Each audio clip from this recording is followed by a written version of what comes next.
اے الحدیث الذی لم یصح، تو کسی کے لیے بھی درست نہیں ہے کہ وہ صحابی کے ایسے فتوے پہ عمل کرے جو سند سے ثابت ہی نہیں۔ فلا یفتقر الی التقصی، تو اب بس ہمیں مزید اس میں جو ہے نا وہ باس مباحثے میں پڑھنے کی ضرورت نہیں ہے کہ اگر صحابی کا قول سندن ثابت نہیں ہے تو پھر اس کو آپ ترک کر سکتے ہیں، چھوڑ سکتے ہیں۔ فاما اذا اسند حدیث عدول فقد ثبت واحتیج الی التقصی، جب وہ جو صحابی کا قول ہے وہ عادل راویوں سے ثابت، تو پھر ضرورت ہے کہ آپ اس کی جانچ پڑتال کریں اس کی۔ فَيُعَارَضُ بِقَوْلِ صَحَابِيٍّ آخَرَ، پھر اس صورت میں یہ ہو سکتا ہے کہ وہ کسی دوسرے صحابی کے قول سے کیا ہو، معارض ہو، ٹکرا رہا ہو، کسی دوسرے صحابی کے فتوے سے ٹکرا رہا ہو۔ وَهُوَ كَاخْتِلَافِ الصَّحَابَةِ فِي الْجَدِّ وَالْإِخْوَةِ، جیسا کہ صحابہ کا اختلاف ہو گیا دادا میں اور بھائیوں میں۔ میت ہے، میت کے ورثاء میں دادا ہے اور بھائی ہے، سمجھ رہے ہیں بات؟ دادا اور بھائی دونوں عصبہ ہوتے ہیں، ٹھیک ہے، اور عصبہ جو ہے وہ بچا کچا مال لے جاتا ہے، ٹھیک ہے، ذوی الفروض کو دینے کے بعد عصبات جو ہے وہ بچا کچا مال لے جاتے ہیں۔ تو میت کا دادا ہے اور اخوہ اور اس کے بھائی ہیں۔ وفی حد میں زوج،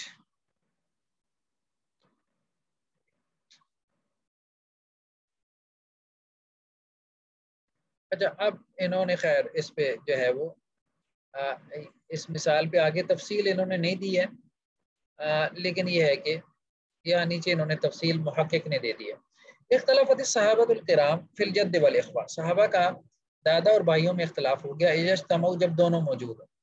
وسبب خلافہم ہوا انہ لم یرد دلیل صریح من الکتاب والسنہ فی میراثہما، اور اختلاف کا سبب یہ ہے کہ کتاب و سنت میں کوئی صریح دلیل ہمیں نہیں مل رہی کہ ان دونوں کی وراثت جو ہے، یعنی یہ اکیلے اکیلے ہوں تو کیا وراثت پائیں گے، وہ تو ایک علیحدہ بات ہے نا، جب یہ دونوں جمع ہو جائیں تو پھر کیا ہوگا، اس کی دلیل ہمارے پاس نہیں۔ ان اجتماع ہے یعنی جب دونوں جمع ہو۔ وهذه المسألة هي مما عرضت على الصحابة الكرام، سوری کرام، اور یہ مسئلہ جو ہے وہ صحابہ کرام کے اوپر پیش ہوا بعد وفات النبی صلی اللہ علیہ وسلم، اللہ کے نبی صلی اللہ علیہ وسلم کی وفات کے بعد۔ ولم یعلم له فیہا قضا، اور اس میں اللہ کے رسول صلی اللہ علیہ وسلم سے ہمیں کوئی فیصلہ جو ہے وہ نہیں ملا، یعنی صحابہ کو۔ فاختلفت الصحابۃ فیہا علی مذہبین، تو صحابہ کے دو موقف ہو گئے۔ الاول، پہلا کیا ہے، حاجب الاخوہ بالجد، کہ بھائی جو ہے وہ محروم ہوں گے، جب بھائی جو ہے دادا کے ساتھ جمع ہو جائیں تو پھر وارث دادا ہوگا، بھائیوں کو کچھ نہیں ملے گا۔ اب بات سمجھ رہے ہیں؟ عصبہ میں کیا ہے، عصبہ میں آپ ترتیب بناتے ہیں نا، عصبہ میں وراثت آپ نے پڑھی ہے، پتہ نہیں پڑھی ہے کہ نہیں پڑھی، بہرحال تو عصبہ میں یہ ہوتا ہے کہ آپ ترتیب بناتے ہیں، سب سے پہلے جو ہے وہ بیٹا ہے، پھر آپ نیچے تک چلے جاتے ہیں، اور بیٹا نہ ہو تو پھر باپ ہے، پھر باپ ہے، پھر آپ اوپر تک چلے جاتے ہیں، باپ نہ ہو تو پھر بھائی ہے، یعنی تیسرے نمبر پہ بھائی آتا ہے۔ یہ ترتیب عام طور پہ وہ کہا جائے وہ بناتے ہیں۔ تو دادا جو ہے چونکہ باپ کا باپ ہے وہ مقدم ہے بھائیوں پہ، تو اس لیے سارا حصہ وہ لے جائے گا، بھائی معروم ہو جائیں گے۔ یہ قول کس کا ہے؟ وَإِلَيْهِ ذَهَبَ أَبُو بَكْرَ الصِّدِّيقُ وَعَائِشَةُ وَابْنُ عَبَّاسٍ وَابْنُ الزُّبَيْرِ وَأُبَيُّ بْنُ كَعْبٍ وَأَبُو مُوسَىٰ الْأَشْعَرِيُّ وعمر رضی اللہ عنہ، ابو بکر صدیق، حضرت عائشہ، عبداللہ بن عباس، عبداللہ بن زبیر، ابی بن کعب، ابو موسیٰ اشعری، اب ظاہری بات ہے حضرت عمر نہیں، عمران ہے، بلکہ عمران بن حسین، ٹھیک ہے، اور حضرت ابو دردہ اور معاذ بن جبل، عمار بن یاسر، ابو طفیل، جابر بن عبداللہ، وتابعہم من الائمہ اربعہ، اور ائمہ اربعہ میں سے امام ابو حنیفہ کا قول بھی یہی ہے، اور بعض شوافع کا قول بھی یہی ہے۔ وہی روایت ان احمد، اور امام احمد سے بھی ایک روایت یہی ہے۔ وہ بھی قال داؤد الظاہری واختاروا ابن تیمیہ و ابن قیم، ابن تیمیہ اور ابن قیم کا بھی یہی مسلک ہے، ٹھیک ہے، ایک قول تو صحابہ میں سے ہی ہے۔ دوسرا قول کیا ہے، مشارکت الاخوہ للجد، کہ بھائی اور دادا جو ہیں یہ وراثت میں شریک ہوں گے۔ وَإِلَيْهِ ذَهَبَ عمر بن الخطاب، اب یہ بھی جلیل القدر صحابہ سے ہے، صحابہ میں سے حضرت عمر کا یہ قول ہے، عثمان بن عفان رضی اللہ عنہ، علی بن ابی طالب، حضرت علی بن ابی طالب، عبداللہ بن مسعود وزید بن ثابت وتابع من الائمہ اربعہ، اور ائمہ اربعہ میں سے امام مالک، امام شافعی و احمد فی المعتمد عندہ، اور امام احمد کی جو معتمد روایت ہے اس میں ان کا قول یہی ہے. وہ قول ابی یوسف و محمد، اور یہ قاضی ابو یوسف اور امام محمد کا قول ہے، صاحب ابی حنیفہ وغیرہ. تو جمہور کا قول گویا کہ یہی ہے. ٹھیک ہے کہ بھائی جو ہے وہ دادا کے ساتھ شریک ہوں گے، کیونکہ دادا کا وہ رشتہ نہیں ہے جو باپ کا ہوتا ہے. تو باپ کی موجودگی میں تو بھائی محروم ہوں گے، لیکن دادا کے ساتھ شریک ہوں گے. یہ جمہور کا قول. اب وہ کہہ رہے ہیں کہ اگر کوئی ہمیں دلیل دے گا قول صحابی کی کہ یہ تو حضرت عمر کا، حضرت عثمان کا، حضرت علی کا، حضرت عبداللہ بن مسعود کا قول ہے، تو ہم یہ کہیں گے کہ یہ قول جو ہے کسی دوسرے صحابی کے قول سے کیا ہے، معارض ہے. تو اگر یہ بات سامنے آ جائے تو کوئی حرج نہیں، کسی دوسرے صحابی کے قول سے معارض ہے، بات سامنے آ گئی، ٹھیک ہے، صحابہ میں اختلاف ہو گیا، کسی ایک قول کی طرف آپ جا سکتے ہیں، کوئی حرج والی بات نہیں ہے. لیکن بات پھر وہی ہے، اصولی طور پہ آپ یہ بات نہیں کر سکتے کہ صحابی کا قول جو ہے وہ ہمارے امام کے قول سے ٹکرا جائے تو ضرور ہی کوئی معارض قول کسی صحابی کا موجود ہوگا، ضروری موجود ہوگا. اگر موجود ہے تو آپ لے آئیں، جو ہے وہ پھر کتابوں میں لکھا ہوگا وہ آ جائے. صرف ہم فرضیے کی بنیاد پہ بات نہیں کریں گے، فرضیے کی بنیاد اصل بات. چلیے جی آج کے لیے اتنا کافی ہے. پھر سبحانک اللہم و بحمدک نشہد ان لا الہ الا انت نستغفرک. کوئی سوال ہے تو کر لیں، پھر نیکسٹ ٹائم ملتے ہیں انشاءاللہ.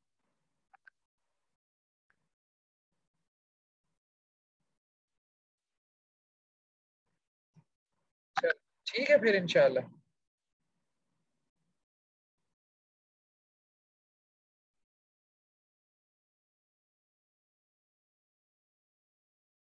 چلیں.